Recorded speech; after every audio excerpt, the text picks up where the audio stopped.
Yes, sir. Lead us off, Bill. Let's go, host. You got it. Our rates are going up. White man hosting. Our rates are going up and white man's hosting. Automatic boost. Automatic. Hey. That's how you say on iTunes.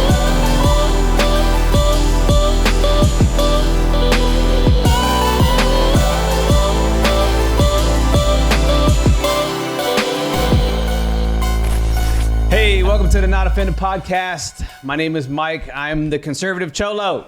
Oh, okay.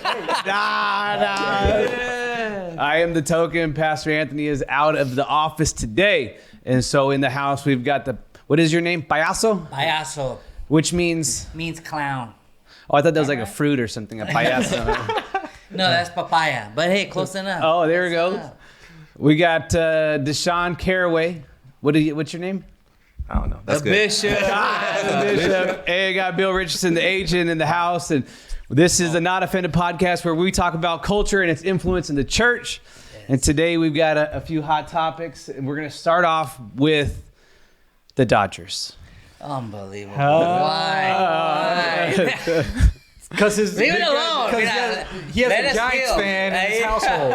Yes. I'm married to a Giants fan. So when the Dodgers lose, things are good in my The house. Dodgers out of the playoffs? Yes. Oh, wow. They got beat by the Padres. Hey, don't you guys have the biggest payroll in baseball? Okay, here we go. Listen. No, I'm asking a question. Legit. Deshaun's like, these are legit questions. Yeah, I have no idea. Wait, you guys are out? Wait, what? Like, Where have you been, bitch? No one watches baseball, bro. oh,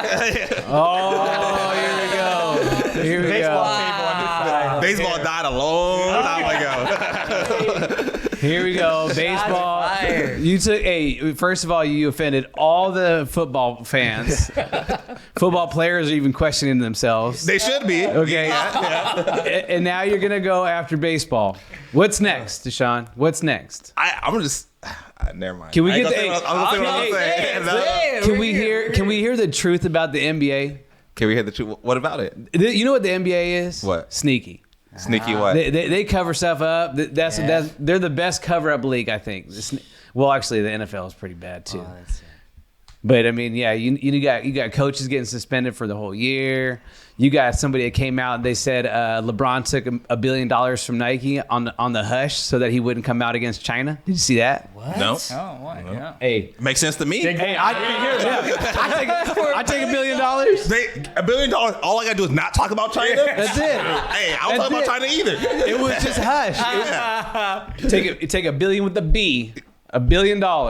They said I can't remember who it was, but a former player said that LeBron took $1 billion with the B. I don't know if that's true.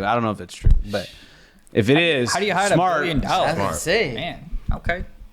They probably just extended. He got like the Bobby Bonilla contract or something like that. Oh, where it's yeah. like every July 1st, LeBron will give you 20 mil just to be quiet. Right. I don't know.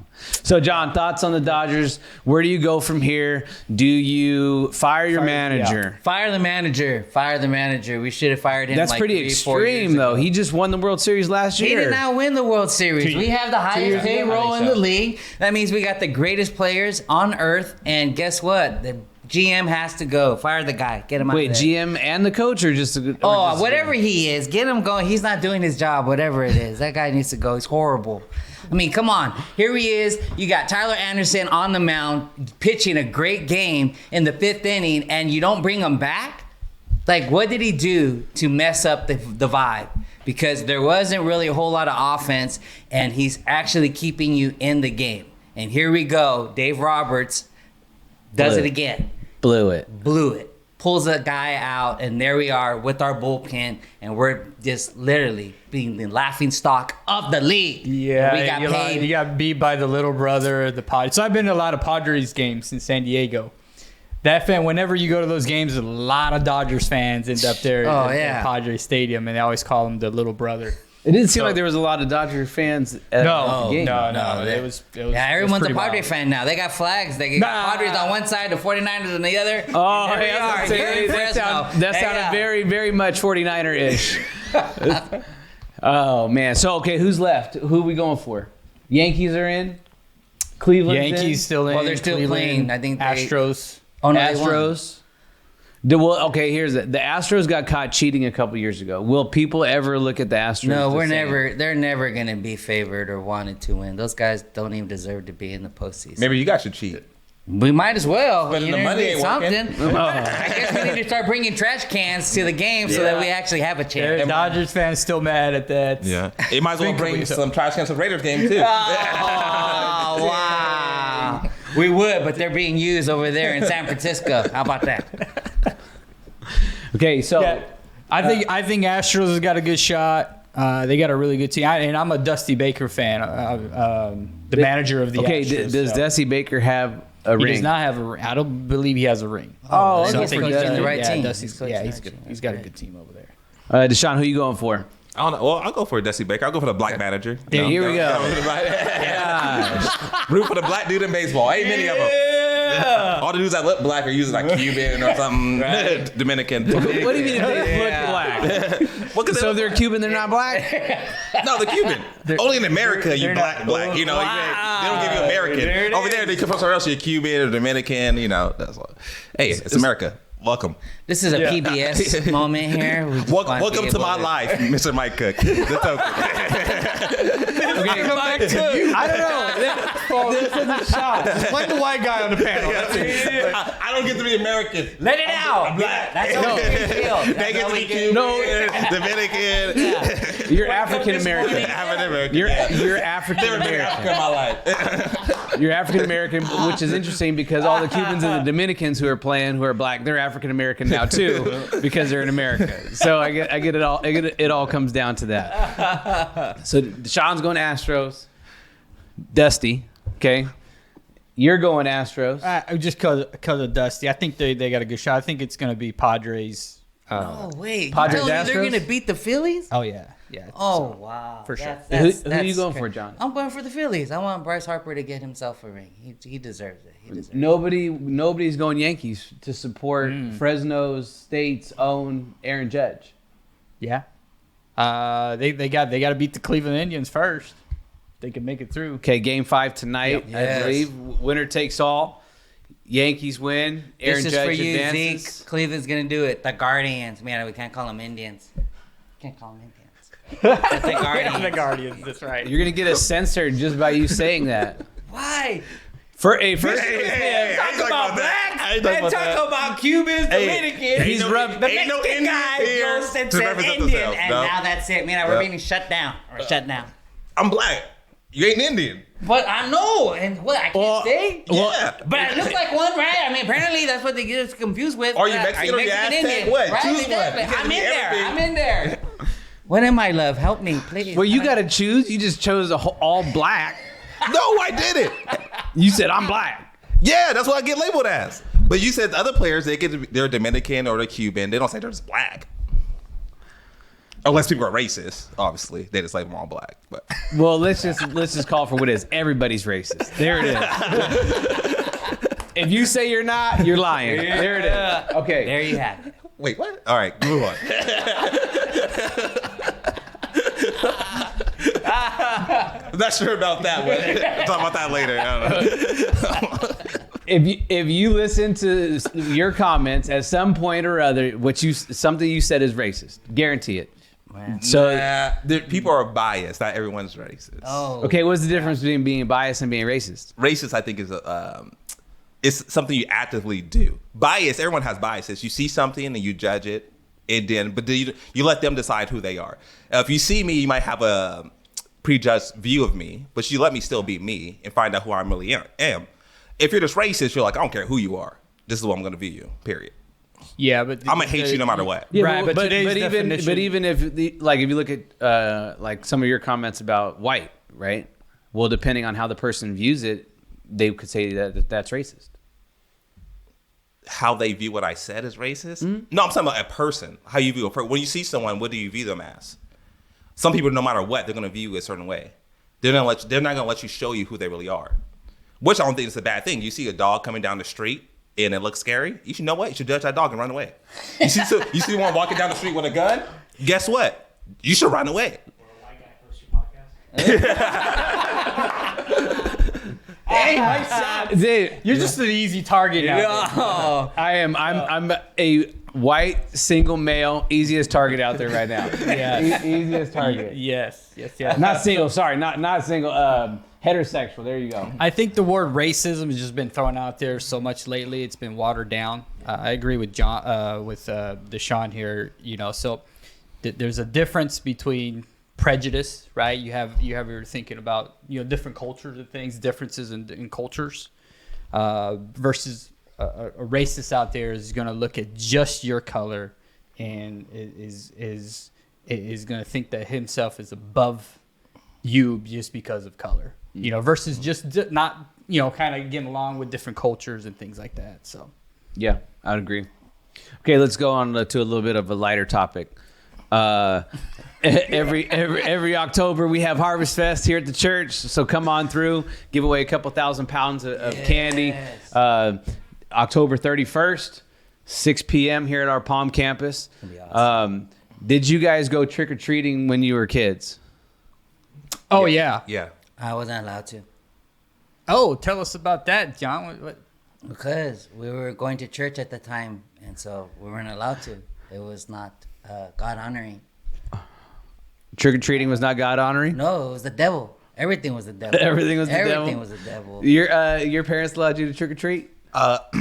Sometimes, but we did have some. All of a sudden, No, sometimes. sometimes we did have church events. Oh, no, gotcha. we did have church events. But when we didn't, I got to go. Cause our church was in the hood, so sometimes you didn't want to be at the church when it's dark. So sometimes we didn't do church events, and we just went to church. Yeah, they were definitely bag snatching over by your church. Yeah. That's Yeah. Did you? I didn't grow up in a church, so I got to go trick or treating. Used to take the pillowcase, rollerblades. Man, we were hitting every house. Did you dress up? What mask? Then the mask was off. 20 minutes in, but we used to come back with some candy for sure. Okay, it's a little different nowadays. If somebody knocks on your door to trick or treat, and they don't have a costume on, do you give them candy? The adults or the Yeah, kids? no, I'm not giving any adult candy. Get off age my limit, right? Yeah. Like, I mean, I would. I don't care. I mean, I've never been home since I owned the house. Yeah, Always me been at neither. church, so I never gave away candy. So Does a kid? All right. What's the age where you should stop trick or treating? Like maybe too old to be doing all that. Yeah. somewhere in middle school. Are you or high too school. old to get free 13. candy? Are you ever too old to get free candy? Yes, you are. Well, especially on Halloween. Yeah. Well, you start to get off a certain vibe if you trick or treating at like 30. Yeah, that's true. But if you have a costume, you get a can. No, then you take your kids. And then you get some free candy. Okay, how many of you eat your kids' candies? Oh, all the time. Oh, for All the sure. time? Yeah. Even when it's not Halloween, I eat the can. We pile all together. I ain't eating them all. So Okay, favorite candy for Halloween? Ooh. Kit Kat. Kit Kat. Yeah. All Kit right. Kat's Something good. about it's the right way to eat a Kit Kat too. Which is what? Which you gotta eat the chocolate around first, and then you gotta break it up.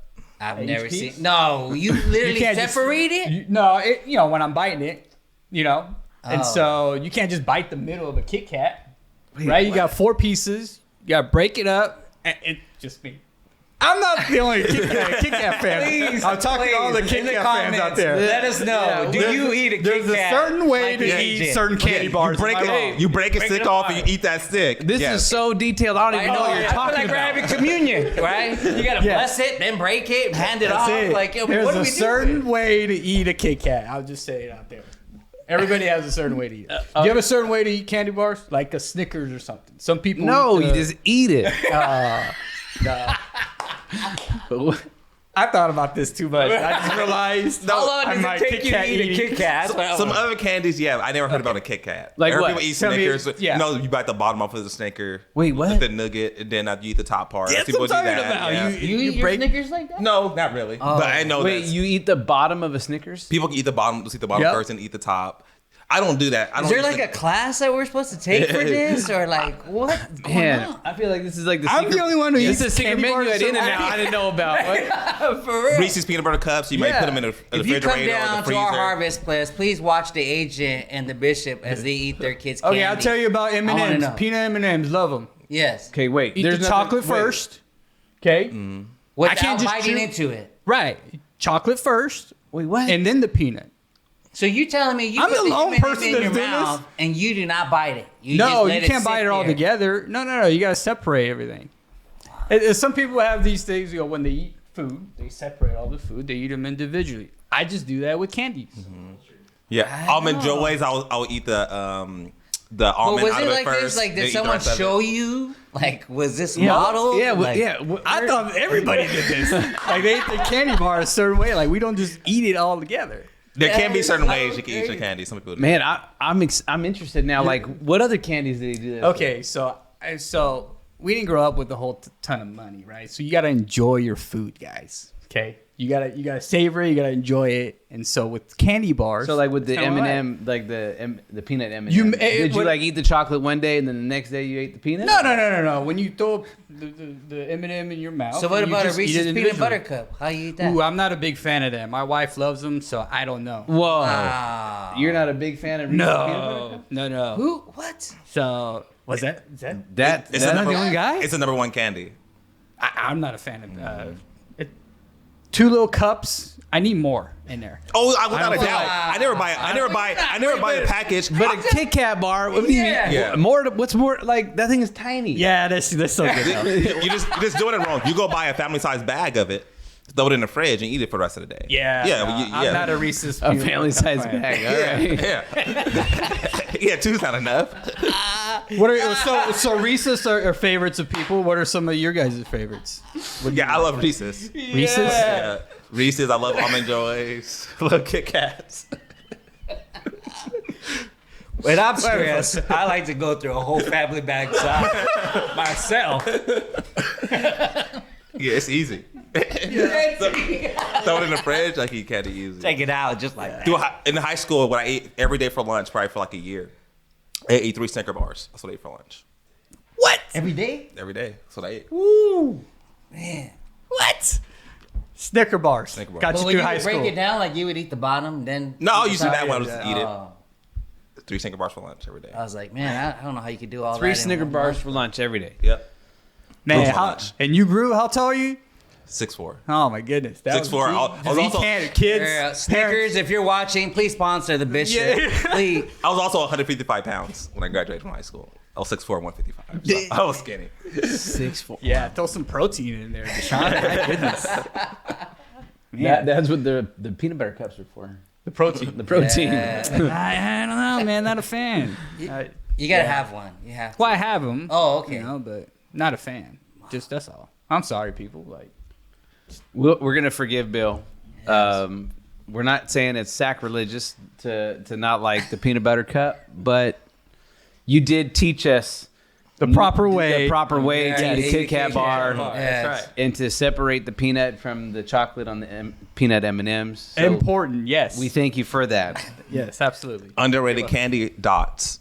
When they're fresh, they're amazing. And now they come in like a plastic wrap in the store. The so they're dots not are hard. the little different ones in the colored. box. Yeah, right? they're usually always super hard. Right. But now they come wrapped in like this plastic so they're fresh. Individually? Amazing. No, the whole box is. It's amazing candy. You gotta try it. Favorite candy when you go to the movie theater? Reese's peanut, those pieces, the Reese's pieces. I love those things. Reese's Pieces. Yeah, they're good. You buy them at the theater? Yeah, he said favorite candy. Oh man, I'm sneaking stuff in. Is that Okay, am I bad? Wait, you're Hey. sneaking things in? Yeah. Oh my god. He doesn't have $17 to buy Reese's Pieces. Remember, he said he grew up in hard times. Still hard time. Okay. Here's the guy who eats Okay, a Kit Kat and breaks it down, but he can't go and buy something at the movie theater? Come on. You Okay. must have been saving money because that's going to take you at least 2.5 hours just to eat one Kit Kat. I mean, you saved yourself at least $75. Wait, none of you sneaks candy Okay. in? Do you sneak candy into the movie theater? Yeah. I mean, I don't sneak it in. I just throw it in the purse. I don't sneak it. I make my wife or my wife and my kids sneak it. That's how I get through. Just walk in, Lord, kids. You see my heart, right? It's her. It's the problem, not me. I don't sneak it in. I just take it in. Yeah, just take it in. Yeah. Oh, okay. Mine's. You walk in They're with in it the while you're eating? Okay, have you ever ate like a full-on meal in a movie? No. That's ghetto. Yeah. Subway. No, you didn't. Oh yeah, I'm taking something. Man, we're learning everything about you today, Yeah, I know. I'm Agent. sorry. This is crazy. I don't know. I think maybe one time we did sneak some like full-on like food, like Wendy's or something like that in a movie. Yeah. Like a combo meal? Yeah, but I know like I've definitely sat behind somebody and they're having like a burger, and I'm like, they got that at the concessions? Oh. Okay. The only one with candy, the only one sneaking in can. Okay. No. We're on the train. Yeah. Just John likes to buy the $17 Reese's Pieces. It's good times, Tastes John. better. Huh? Well, not Used to be good anymore, times. but Oh, you know, yeah, I used to. In his glory days. Yeah. Now I get it at the remate, but hey, you know what I mean? It tastes the same. I'm not touching that one. All right. Hey, last week we were in Portland, my hometown, and I oftentimes have said multiple times that Fresno is a dump. Now, after visiting Portland, I will say this. Fresno's still a dump, but it is nowhere near as big of a dump as Portland is. That place is tore up. Deshaun, what are your thoughts on your first trip to Portland? I liked it. It was a cool city. I like the way that city is set up. There are some areas that are a dump, like Mike said, but also unlike Fresno, there's a lot of things to do. Like their parks, one of their parks is like, man, amazing. Like my kids will spend hours there. It's like you're in the forest. Like it's legit, and just a ton of people just walking around. Man, it looks so amazing. And they have a lot of restaurants. It's a ton of restaurants. You just go. It's like the city of Portland is almost like Tower District, but actually has nice stuff there.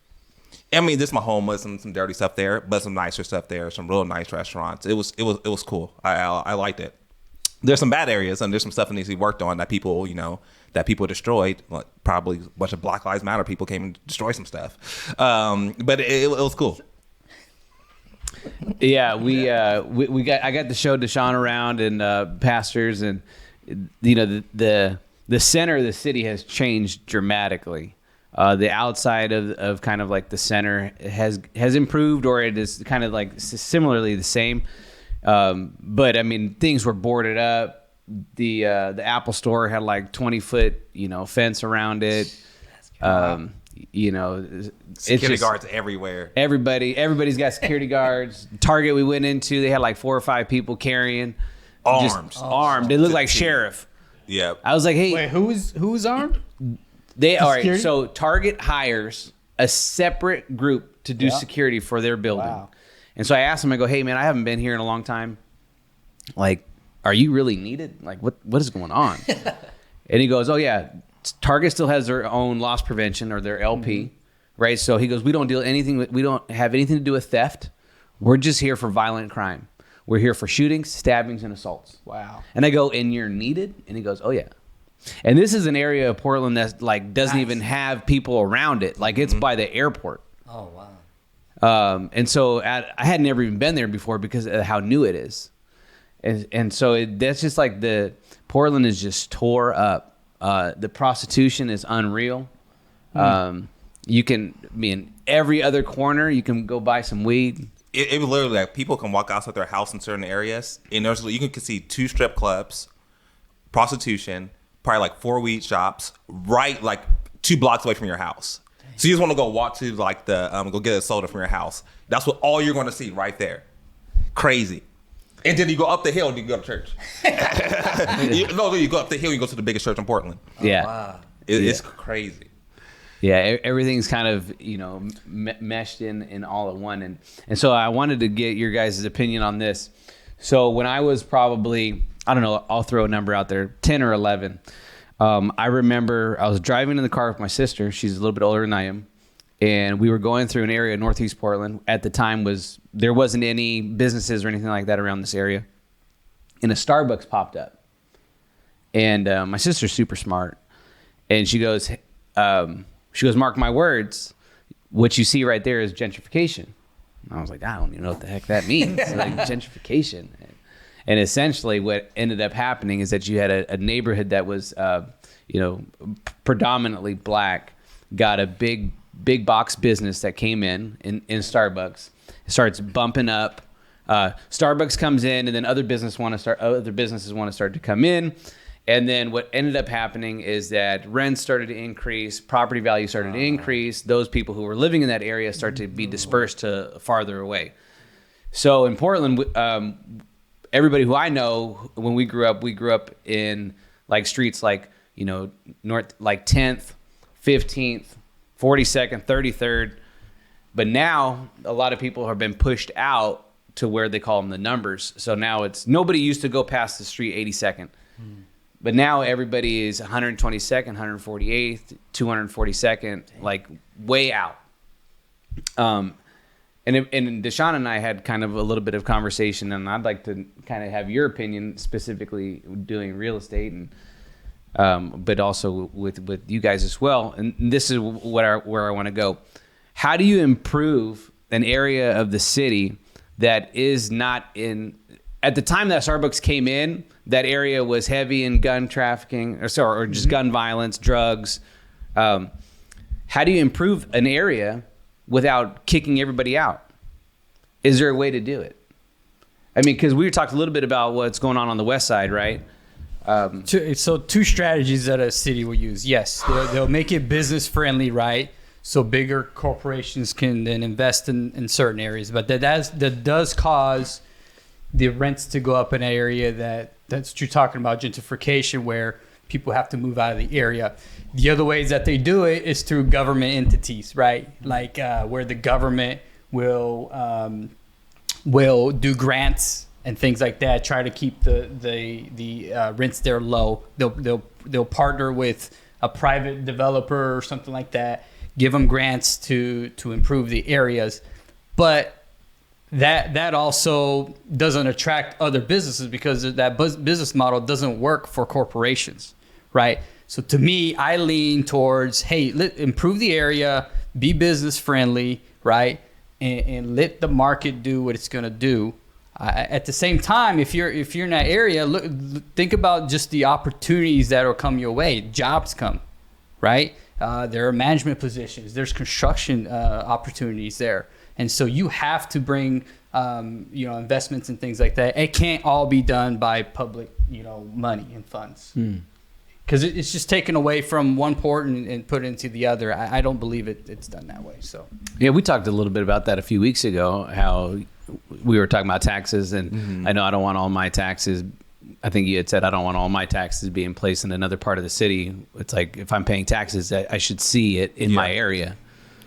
Yeah, I guess the hard part is you're going to see in lower income areas is that they don't have ownership. You're going to have a lot of renters. So to improve that area is not helping them. They see I'm just getting kicked out or my rent's going up. It doesn't increase their value. So, I mean, it's going to be a bigger, harder issue. First you have to encourage people to take ownership of their neighborhood. Like you need to own property there and then hopefully improve it. Because they don't care if things get improved. They don't care if their property value goes up because they have no ownership in it. So, how do you fix that problem? That's what I don't know. How do you fix that? But you have to improve the neighborhood. You can't just leave it as a dump in that way. But people have to be willing to improve themselves also and actually take ownership in their area. Otherwise, it can't just be this like, hey, I live in this poor area that's all I can afford. I'm stuck here. People get this mindset, I'm just simply stuck. I was talking to someone yesterday who was Hmong, and we were talking about the mindset that people will put on minorities, that you can't make it. Hey, just have an abortion because you can't handle this. You can't make a way. And he was like, yeah, this is what we're told all the time. He agreed with me. It's like, we're told that we can't do it. Like, you take the easy way out, take the food stamps. How can you get some government assistance? And then our people just end up stuck in the same cycle instead of saying, how can I improve myself? How can I take ownership? So when things do come, it helps me. A high school being built by my house, and it helps me, helps my property value. Having a shopping center, it helps me. I want all those things to improve because I have ownership in it. Now, if I'm just a renter, now you're worried about, man, my rent's going to go up next time my lease is up. So yeah. Yeah, 100%. And we preach and teach this at Adventure, like about owning. Yeah. Own your property. That's the way you build wealth, right? 100%. And so you'll want the people that own property over there, they want corporations and investments coming in their neighborhood because it's going to raise their value. Right.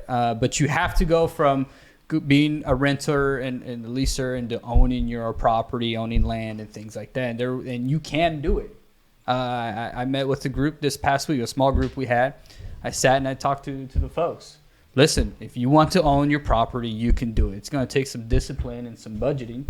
But if you want to improve your wealth and have something to pass on to your kids, you can do it, right? And so it's getting away from that mentality that, live in a poor area and poor, I'm always going to be poor, that type of stuff. So, what would be a piece of advice, John, that you would give to somebody who is kind of like on the fence of whether or not they should buy a home? Give us, if you wouldn't mind, just give us a little snapshot. How long have you been a homeowner? How many homes have you owned? Like, where are you at?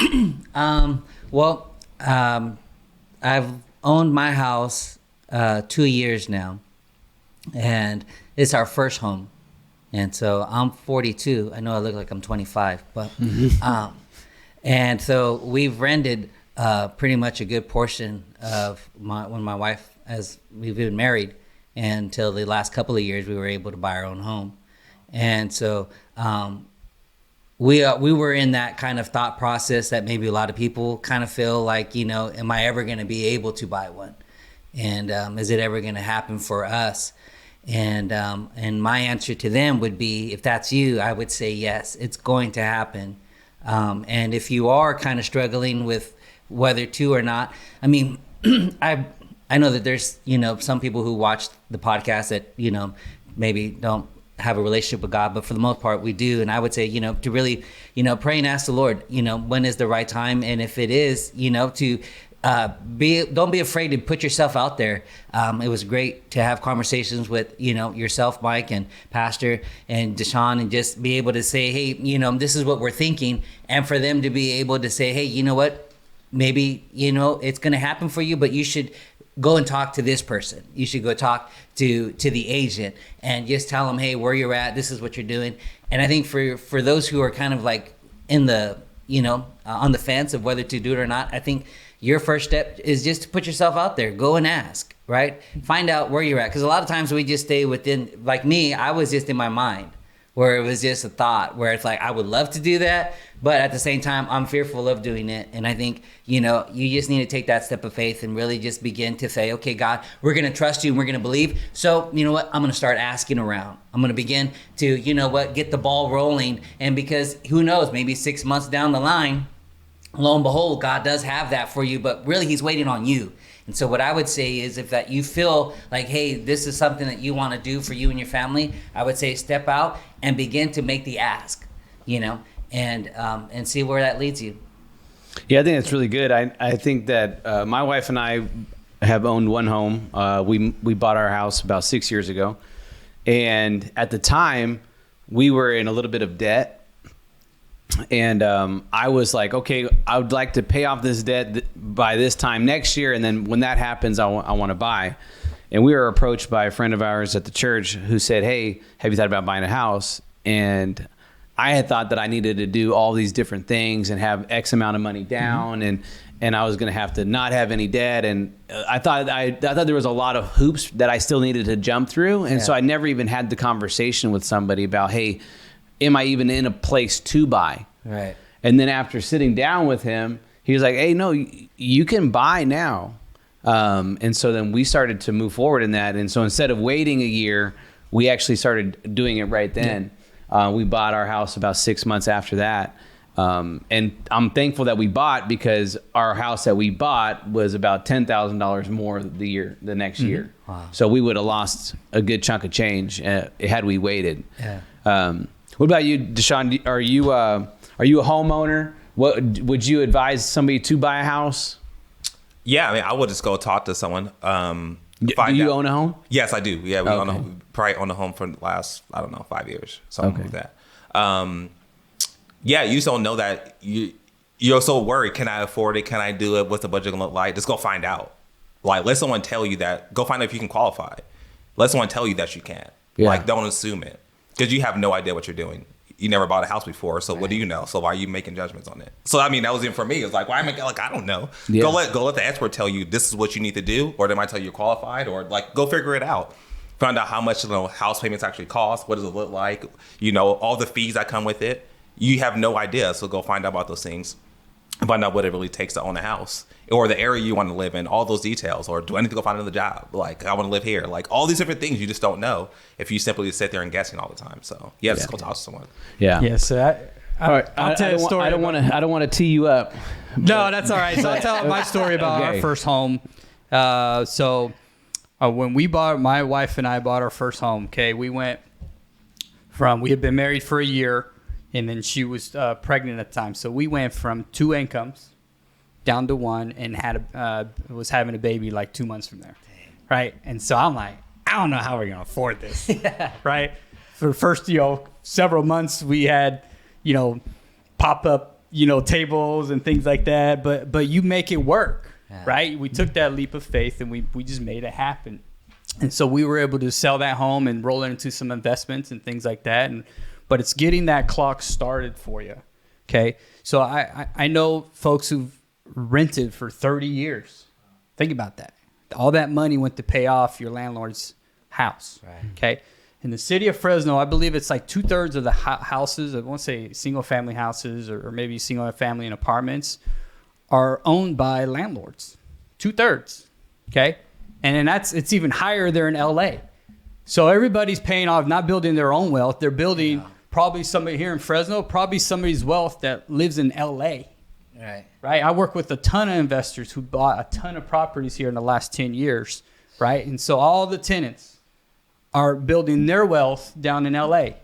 Right. And so we go back, how do we improve? I think you hit it on the nail. It starts by ownership. Right. Owning not just your house, maybe owning your own business. Yeah. Right. Owning your cars, all this stuff. Get off of paying people and making them rich. Start owning some things. Okay. And get help. There's a ton of people out there willing to help you. Where do so I don't want to cut you off. Let's say I am somebody who listens to this and goes, man, all right, like maybe I could do it. Like, what's my next step? Yeah, so find somebody locally. Come talk to me. Come talk. We have several people at the church. Yes. Talk to you guys. You guys are homeowners, right? And we can have somebody. They're gonna point you to the right direction. Okay. The first step is just go get information. How do I do this? Okay. How much money am I gonna need? Okay. And then you put a plan together. Hey, is this gonna take 6 months? Is this gonna take 18 months? Right. But start that off. Have that conversation with you and your family. Reach out to somebody. Okay. Yeah, because it may be yes, you should buy, but you may not be in the position to buy right now. Correct. So, but I think having that conversation with somebody allows you to start having a game plan. Okay, by this time next year, I'm gonna hopefully have paid this off and have this down to where I'm in a position where I could buy. And we have several small groups here that deal with finances and things, right? Yeah. And so that help people out in this sense. And so get involved in one of those. Maybe, if that's your goal to buy a house or, own a business or something like that, sit down with somebody. Start planning this thing out because it doesn't happen overnight. Right. Right. But if you start today, you won't be looking back 5 years like, oh, man, look what happened. I've been waiting for 5 years. Yeah. So home ownership leads us to, I think, a good segue, which is legacy. I like that. All right. Legacy. And John, you got about a minute. A minute. Okay. All right. Can you share with us your trip last week to LA? In a minute, yes. So my wife and I, we went to a Bible school in LA. And we had the opportunity to go back 21 years later to speak at the chapel service that they have there for their students. And what was really cool about the whole thing is that we got to take our 3 kids, Melody, Lucas, and Sophia, to be able to show them where it all started for us and to have them sit in the same chapel service that we used to when we were a lot younger and full of a lot more energy and didn't need coffee so much. And so it was great to just be able to just have that whole experience come full circle pretty much, and to see walk through all memory lanes of, all the good things that we really enjoyed while we were there. Yeah. Yeah, it was super cool watching. I saw your posts on social media and just knowing a little bit about your story and being able to share that with your kids. Yeah, just God's faithfulness in your life and being able for them to be able to see like, hey, this is where mom and dad met. Right. And now look at us, homeowners, all these years later, in ministry, all these years later, as loving parents, all these years later. So, I want to bring this to our last question of the day, which is this. What is something that you hope to impart into your kids in legacy? Financially, we want to set them up. Right. But I mean, there's a good chance our kids are going to blow it. Whatever we give them financially. So we just got a couple minutes, but what is just one thing? I mean, obviously there's a laundry list of things that we want to impart into our kids, because Lord knows that we won't be here forever. And hopefully in praying that we will go first before they do. All right. What is something that you want to leave to your kids? Yeah, I'll start off. For me is to love God, okay, and love your family. Those are the two things I want to impart my kids, and by showing them, not by what I'm telling them, by what I'm actually doing, okay, and serving. And loving God, and I want them to catch me in the mornings praying. I want them catching me in the mornings reading my Bible, right? And I constantly look for opportunities to teach my kids, whether it's when I'm driving them to school, right? I think, John, you're great at this, having these conversations with your kids, to telling them about the Lord, because your kids, at some point they'll go out on their own. And at that, when they turn 18 or they leave your home, you hope you've done enough, throughout the 18, 20 years where they're going to be all right by themselves. And then the second part was to love their family, right? I have two boys, to love their wife, love their kids, be a family man, and take care of business that way. So, Amen. That's cool. One thing, gentlemen over there, one thing that you would want to impart. Obviously, there's more than that. So just one of the things. Obviously, be faith, but I'll say outside of something different is like just family or marriage. I know, like even my brother today, him and his wife today have been married 24 years. Wow. And since I've been born, I know before I was born, there was a lot of divorce and stuff in my families. But since I've been born, there hasn't been a single, as far as my knowledge, there hasn't been a single divorce. So I've never seen a relationship just break up. All my aunts, uncles, all of them have been married my whole lifetime. And like, to me, that's such a big impact. And I want to pass it on to my kids. Like, see all these healthy, strong marriages that stick together, that have strong families and healthy families. Like, I want to see that keep going on, because I see so many people not care about the family, not care about marriage, care about who I just hook up with. Like, my hope is that they'll find that spouse and have that loving, strong family, that relationship with their spouse that pass on to their kids. To me, that's a big deal that they see that. See how I love my wife and how she loves me. That goes along with them. Yeah, amen.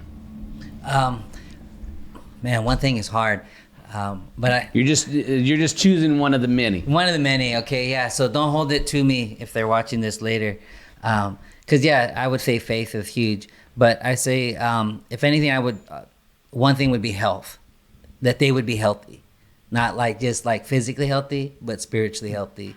I find myself more now talking about my kids because I'm recognizing it in myself, that I hope that they would be a lot more healthier than I am now, right? A lot sooner. And just letting them know, hey, you being angry, you can't always be like that. When I get my son sometimes, and he has the same attitude like his dad and gets upset and angry. And so I got to go in the room and I got to talk to him and I got to tell him, I'm like, listen, buddy, one day you're going to get married, right? And you can't be talking to your mom like that.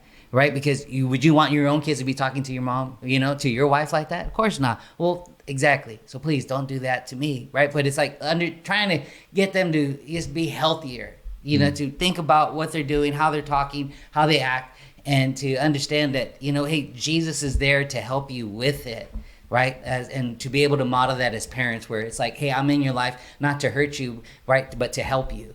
And it's like, that's what God wants you to do, is to help you. Don't keep it in. That's what I'm always telling my kids. Don't keep it in. Let it out. Talk to us about it. Share it, right? Because what I want more than anything is that they would be grown men and women who can be healthy.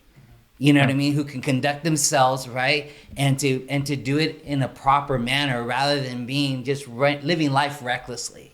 To me, that would be one of the things that I would hope, when I'm all said and done, that they would look back and people would recognize my children as not only grown men and women of God, but that are healthy. And to me, that would be absolutely a joy to know that, from heaven, I'm looking down on my kids and I'm like, job well done. We did it. Amen. Well, I got to say, I agree with all those. And since it's a list, I would say yes to that one, yes to that one, yes to that one. So I'll just add a different one. The power of community. The importance of surrounding yourself with people who will help to excel you, who will be there for you on your worst day, be there for you on your best day. People who genuinely love you for you, not for something that you can give, but just because you're you. And they'll be there for you no matter what. And I really love the fact that I have that. And I didn't always have that. But I have that in you guys. I have that in other people here at the church with amazing pastors. And so if you're out there today and you're looking for a next step, I would highly encourage you to come on out to a church service this Sunday. We've got 2 locations, Palm location, and then also our Southeast campus is up and running. ACC559.com is the website. Go on the website. You can see where those different locations are happening this weekend. But community is so important when it comes to just leaving a legacy, because I was always taught, show me your friends, I'll show you your future. Right. And man, I got some good friends here. So thank you for tuning in today. This has been the Not Offended podcast. Pastor Anthony will be back next week, but you guys have a great week. We'll see you later.